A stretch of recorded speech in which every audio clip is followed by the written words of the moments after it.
Episode 79. Well, just go and stop them then, said Harry irritably after crossing out the wrong weight of powdered griffin claw for the fourth time. I can't. They're not technically doing anything wrong, said Hermione through gritted teeth. They're quite within their rights to eat the foul things themselves, and I can't find a rule that says the other idiots aren't entitled to buy them, not unless they're proven to be dangerous in some way, and it doesn't look as though they are. She, Harry, and Ron watched George projectile vomit into the bucket, gulp down the rest of the chew, and straighten up, beaming with his arms wide, to protracted applause. You know, I don't get why Fred and George only got 3 owls each, said Harry, watching as Fred, George, and Lee collected gold from the eager crowd. They really know their stuff. Oh, they only know flashy stuff that's no real use to anyone, said Hermione disparagingly.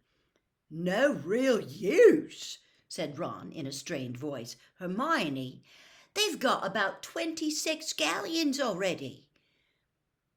It was a long while before the crowd around the Weasleys dispersed, and then Fred, Lee, and George sat up counting their takings even longer, so that it was well past midnight when Harry, Ron, and Hermione finally had the common room to themselves again.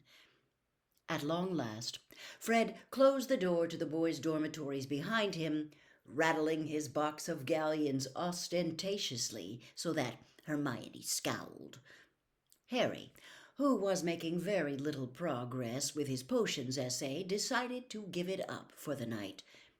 As he put his books away, Ron, who was dozing lightly in an armchair, gave a muffled grunt, awoke, looked blearily into the fire, and said, "Sirius!" Harry whipped around. Sirius's untidy dark head was sitting in the fire again. "Hi," he said, grinning. Hi, chorused Harry, Ron, and Hermione, all three kneeling down upon the hearthrug. Crookshanks purred loudly and approached the fire, trying, despite the heat, to put his face close to Sirius's. "How are things?" said Sirius. "Not that good," said Harry, as Hermione pulled Crookshanks back to stop him singeing his whiskers. "The Ministry's forced through another decree, which means we're not allowed to have Quidditch teams or secret defense against the dark arts groups," said Sirius. There was a short pause. "How did you know about that?" Harry demanded. "You want to choose your meeting places more carefully," said Sirius, grinning still more broadly. "The Hog's Head, I ask you." Well, it was better than the 3 broomsticks, said Hermione defensively. That's always packed with people. "Which means you'd have been harder to overhear," said Sirius. "You've got a lot to learn, Hermione." "Who overheard us?" Harry demanded. "Mundungus, of course," said Sirius, and when they all looked puzzled, he laughed. He was the witch under the veil. "That was Mundungus?" Harry said, stunned.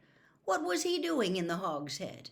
"What do you think he was doing?" said Sirius impatiently. "Keeping an eye on you, of course." "I'm still being followed?" asked Harry angrily. "Yeah, you are," said Sirius, "and just as well, isn't it, if the first thing you're going to do on your weekend off is organize an illegal defense group?" But he looked neither angry nor worried. On the contrary, he was looking at Harry with distinct pride. "Why was Dung hiding from us?" asked Ron, sounding disappointed.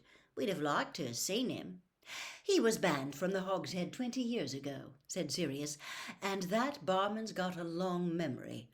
We lost Moody's spare invisibility cloak when Sturgis was arrested, so Dung's been dressing as a witch a lot lately.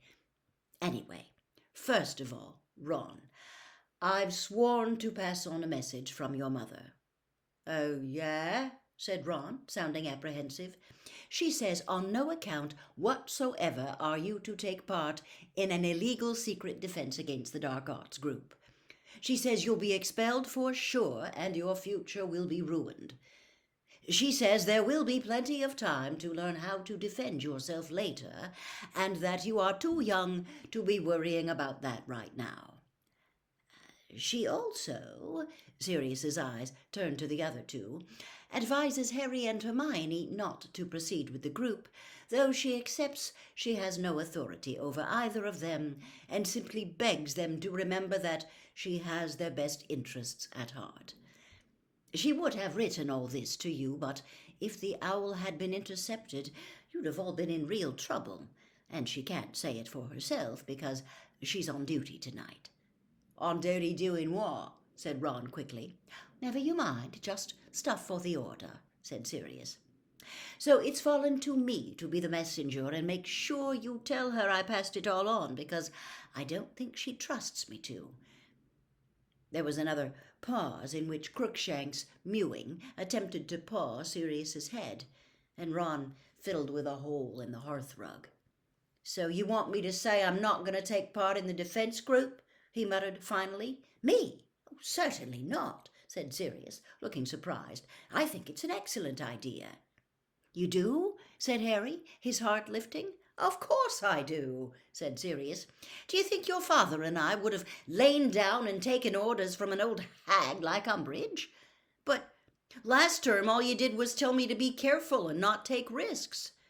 Last year, all the evidence was that someone inside Hogwarts was trying to kill you, Harry, said Sirius impatiently. This year, we know that there's someone outside Hogwarts who'd like to kill us all. So I think learning to defend yourself properly is a very good idea. And if we do get expelled? Hermione asked, a quizzical look on her face. Hermione, this whole thing was your idea, said Harry, staring at her. I know it was. I just wondered what Sirius thought, she said, shrugging. Well, better expelled and able to defend yourselves than sitting safely in school without a clue, said Sirius. Hear, hear, said Harry and Ron, enthusiastically. So, said Sirius, how are you organizing this group? Where are you meeting? Well, that's a bit of a problem now, said Harry. Dunno where we're going to be able to go. How about the Shrieking Shack? Suggested Sirius. Hey, that's an idea, said Ron excitedly. But Hermione made a skeptical noise, and all three of them looked at her, Sirius's head turning in the flames. Well, Sirius, it's just that there were only 4 of you meeting in the Shrieking Shack when you were at school, said Hermione, and all of you could transform into animals, and I suppose you could all have squeezed under a single invisibility cloak if you'd wanted to. But there are 28 of us, and none of us is an animagus, so we wouldn't need so much an invisibility cloak as an invisibility tent. Fair point, said Sirius, looking slightly crestfallen. Well, I'm sure you'll come up with somewhere. There used to be a pretty roomy secret passageway behind that big mirror on the 4th floor. You might have enough space to practice jinxes in there. Fred and George told me it's blocked, said Harry, shaking his head. Caved in or something. Oh, said Sirius, frowning. Well, I'll have a think and get back to you. He broke off. His face was suddenly tense, alarmed. He turned sideways, apparently looking into the solid brick wall of the fireplace. Sirius? Said Harry anxiously. But he had vanished. Harry gaped at the flames for a moment, then turned to look at Ron and Hermione. Why did he... Hermione gave a horrified gasp and leapt to her feet, still staring at the fire. A hand had appeared amongst the flames, groping as though to catch hold of something. A stubby, short-fingered hand covered in ugly, old-fashioned rings. The 3 of them ran for it. At the door of the boys' dormitory, Harry looked back. Umbridge's hand was still making snatching movements among the flames, as though she knew exactly where Sirius's hair had been moments before, and was determined to seize it. Chapter 18. Dumbledore's Army. Umbridge has been reading your mail, Harry. There's no other explanation. You think Umbridge attacked Hedwig? He said, outraged. Almost certain of it, said Hermione grimly. Watch your frog, it's escaping. Harry pointed his wand at the bullfrog that had been hopping hopefully toward the other side of the table.